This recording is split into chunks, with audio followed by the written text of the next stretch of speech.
మీరు మనుషుల ఎదుట నీతిమంతులని అనిపించుకొందురు గాని దేవుడు మీ హృదయాలు ఎరుగును. దేవుడు మీ హృదయం ఎరుగుతాడు. మనుషుల ముందు మంచోళ్ళు అనిపించుకుంటారు, నీతిమంతులు అనిపించుకుంటారు, గొప్పోళ్ళు అనిపించుకుంటారు. నాకు ఇన్ని వచ్చాయంటే దేవుడు నన్ను ఆశీర్వదించాడు అంటాడు. అంటే ఆస్తి వస్తే మనుషుల ఎదుట గొప్పగా ఉంటుందా? అవును. సంపద పెరిగితే మనుషుల దృష్టి గొప్పగా ఉంటుందా? ఎస్. కానీ యేసు ప్రభు అంటున్నాడు, మనుషుల దృష్టికి ఘనముగా ఎంచబడినది దేవుని దృష్టికి అసహ్యం. మనుషుల ముందు గొప్పగా, మనుషుల ఎదుట ఘనముగా ఎంచబడినది ఏది ఉందో అది దేవుని దృష్టికి అసహ్యం. బ్రతుకు బాగుండాలని కోరుకో, కానీ ఆస్తులు పెరగాలని దాని వెనక పరుగులు తీకు. లోకం దాని వెనక పరుగులు తీస్తుంది. ఎందుకు పుట్టామో మర్చిపోయింది. ఏదో ఒకరోజు చనిపోవాలన్న సంగతి మర్చిపోయింది లోకం. చనిపోయితే క్షణంలో పాతాళానికి వెళ్లాలని మర్చిపోయింది లోకం. ఇచ్చేంత వరకు డబ్బు డబ్బు డబ్బు డబ్బు సంపాదించి ఏం చేస్తావు? నా పిల్లల కోసం. వాడు సరే నువ్వు సంపాదించి పెట్టావు, వాడేం చేస్తాడు?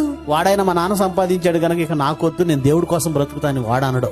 మా నాన్న 10 కోట్లు ఇస్తే దీన్ని నేను 100 కోట్లు చేస్తాను వాడు పరిగెత్తుతాడు. ప్రేమైన దేవుని పిల్లలారా, రాబోయే కాలానికి మంచి పునాది. పాతాళాన్ని క్రిందనున్న పాతాళమును తప్పించుకొనవలనని బుద్ధిమంతుడు పరమునకు పోవు జీవ మార్గం నడుచుకోవాలి. కానీ లోకం దేని వెనక పరిగెడుతుందో, ఆ డబ్బు వెనక, అంతస్తుల వెనక, మాయల వెనక మీరెందుకు పరిగెత్తుతున్నారు?